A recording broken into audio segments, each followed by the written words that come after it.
Good morning, good afternoon, good evening. What is this rustling? It's Prince. There we go.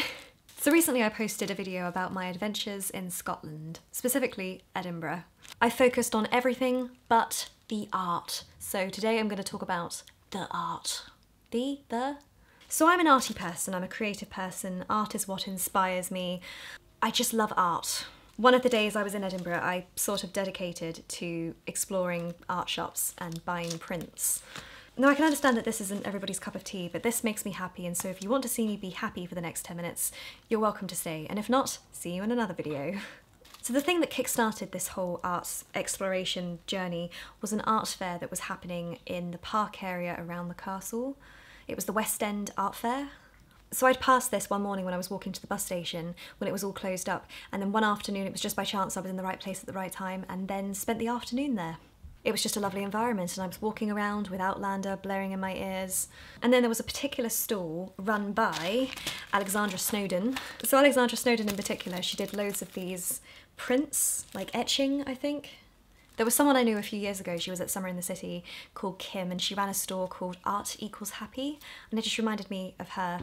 But not just that. Did I hear the cat? Did I hear a baby? Oh, there she is. Oh, hello, hello. Can you see? This is my baby. There she is.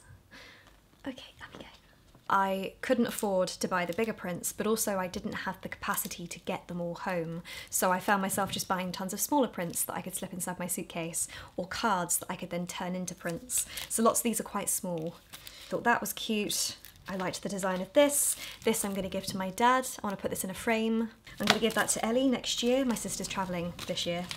My family don't particularly watch my content in the way that they used to, thank goodness. So don't worry. Oh, where's the ping pong? But then this one is quite special. So my mum has been supporting me through my autistic journey, and during our conversations and also during my assessment trying to explain how I am, we have coined the expression ping pong, neurotypicals ping pong. Neurodivergents with neurotypicals don't ping pong. We find it hard to bounce back in conversation. It takes a colossal amount of energy to revert back, and revert back in the way that you're expecting, because if you're like me, you're anecdotal, trying to ping pong with a neurotypical, exhausting, but sometimes conversing with a neurodivergent person, the ping pong just flows. I'm looking at you, Jay.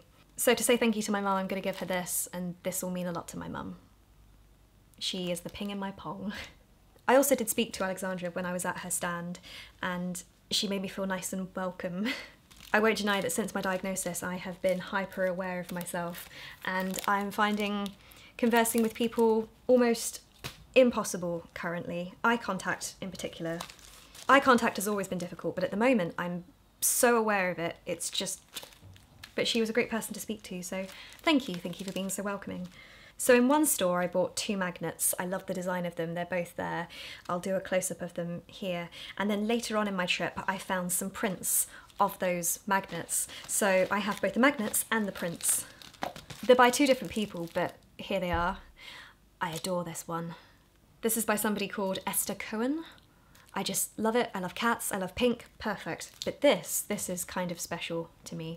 And it just showcases how I feel inside about that trip and just the happiness it made me feel.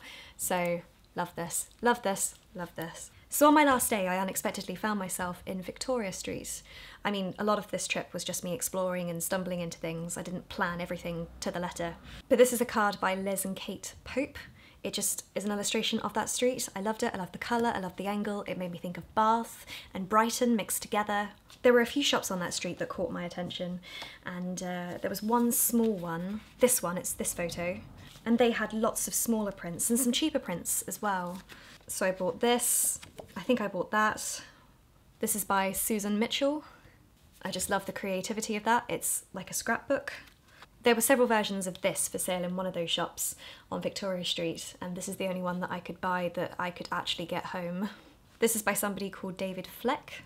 I just love the tiny house, and I'm a big fan of sunrises and sunsets. Where I live currently, I don't see either, and it makes me sad. Years ago when I was at film school, I was lucky to live in a high-rise building on the outside of London, and I had a fantastic view. It wasn't the view so much that got me, it was the weather, it was the skies, it was the sunrises and the sunsets. One day I hope to live somewhere where I can see the sunrise and set. This is another one that has no information about it, it was just on a stand. This is another print I found from Alexandria that I liked. It just made me think of me and my big boots. Because of the way I walk, it's better for me to wear shoes that support me, so I'm always wearing massive boots. And the feeling for me of, well, recently being allowed to actually understand myself as an autistic person. I've been trying to follow a path designed for a neurotypical when in fact that's just not going to work. So I need to follow my own path as a neurodivergent person.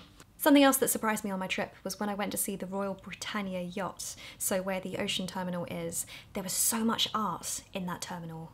It was like an old shopping centre. I think it's a new shopping centre, but there was lots of closed down shops or yet to be open shops and galleries, just casually there in the centre. Unfortunately, I didn't have the time to explore as much as I would have liked to have done, but what I did see, I loved. There was one shop in there called the Leaf Collection. It was just a fancy art shop, lots of Scottish artists. And for me, it just hit the nail on the head. It was precisely my sort of stuff. The first thing I bought, which is not a print, was this. It's a makeshift oyster with a pearl inside. I don't know, I just like this. It's been sitting on my desk next to me, so that's been nice. The next thing was a few prints by Keith Patton.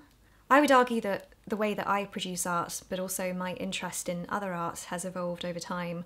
And sometimes it's not a case of saying I like something overall, it's more so that I like the shapes or how certain colours contrast together. That's always been the case for me. Like when I was a teenager, I used to wear complementary colours because I liked how they clashed. Unfortunately nowadays, whilst I love colour, it's not that colour is a trigger, but colour becomes an irritant when I'm not well. Even my pink sofas, my pink curtains, they just go vivid inside my brain. Even if I want to live in a world of colour, I need to look after my brain.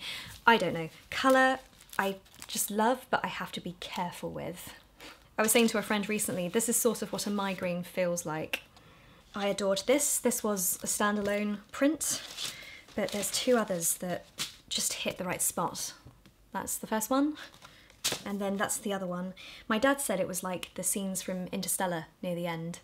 It sort of makes me think of college and graphic design. I was never a big graphic design fan. More so because I wasn't a fan of text and rigid lines and just everything being so specific. There was one shop near Greyfriars Bobby called Lacdo. There were lots of things in that shop that I felt myself attracted to, but also, it's one thing to buy things that you like. You don't have to buy stuff and hoard stuff in order to appreciate it. So there's lots of art that I appreciated, and there was one artist in particular that I really liked the style of what they were creating, but nothing spoke to me specifically. So I appreciated their art in that moment, and had something ticked my box, I would have taken it. I will put a photo of that person's art here. In that shop I found some prints by somebody called Dean Nickerson, and these screamed at me.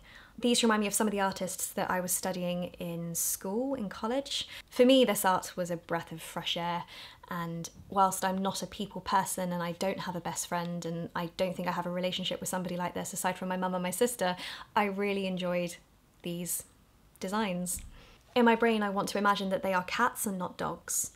I think it's more so that I was inspired by these, and I'd love to incorporate some elements of these into my own work, particularly this. Thank you for the inspiration, Dee. In the same shop, and then later on in my journey, I started seeing more and more designs by somebody called Nearski. I think I've seen these designs on Tumblr before, and they made me laugh. So to have them in person, to be able to buy, to then take home, to stick on my walls or put in photo frames, was an opportunity I couldn't pass. So I purchased these two. These two made me smile the most. This because I'm cat crazy, and this is supposed to be a cat version of the Lady of Shalott. Cats make life worthwhile. I wish there were more cats in my life than people. I relate more to cats than people. I forgot to mention these. I bought these in the Leaf Collective as well, just photographs. I love thunderstorms, dramatic skies and sea, and of course sunrises, sunsets. I bought this one for a specific reason. Somewhere near where I live there's a busy road, there's nowhere to stop, but it's next to a field, and every year there's a type of flower that grows that looks purple. So in the summer, in the autumn, when the sun sets, it looks like this. So I don't have a photo of that environment, but I have this, and this is close enough, so I really liked that. There was a witch's shop and they had tons of prints, but they were nicely laid out so you could point out which one you wanted rather than fiddling through. So I saw a couple, including this one and the one of the castle that I showed earlier on with the fireworks. I love things like this. I love contrast and darkness. I love it when art has depth and you can really feel the colour, the contrasts between the light and the dark. Now this I'm assuming is watercolour, it could be acrylic, it's too small to tell, and it's by somebody called Laura Walker. This is just a painting of a flight of stairs, but why do I like it? Because of the complementary colours, the oranges and the blues. It makes me think of the early days of Instagram when we used to just photograph things within the app, so it was rather spontaneous, but for me specifically, Instagram was not a selfie app. I used it to photograph the world. My sister took photographs with massive views, big external shots, whereas me, I would go around photographing things up close and the shapes and the alignment within the square frame that we had. Just makes me think of that. I do miss using Instagram in that way. I prefer not having my face on Instagram, but I have learned, it took years to finally get the message, that Instagram now is a selfie platform. One of the last designs I have is by somebody called Ruth Thorpe. Now, there were lots of these designs and they were quite dark. I may love contrast, but I'm not a huge fan of black and white. I like depth. I love colour, as I keep saying, I love colour. So although I admired her designs, there were few that I really connected with.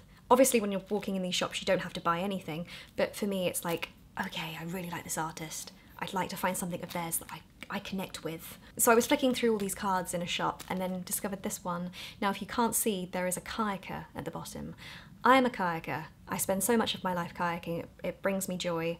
And so that small addition to this design is what attracted me to it. I love the layers of this. I can't tell if it's digital or not. It has the feel of a physical painting rather than a digital one, but it could have been achieved with digital.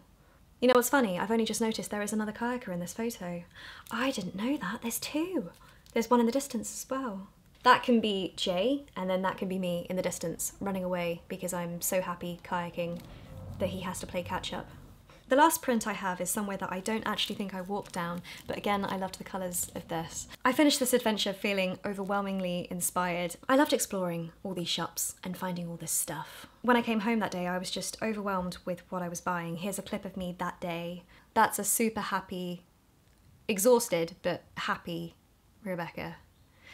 It does mean a lot to me, this, and feeling inspired is a really big thing for me to feel. I mean, the fact that I was craving my iPad to the extent that I was, as soon as I could, I grabbed my iPad and started drawing, and have produced this and this already. So that brings me to the end of this video. Maybe some of this will have inspired you as well. I hope you've enjoyed. Right at the end, I'm now going to put the glasses on. There we go. And I will see you soon. Bye, everyone.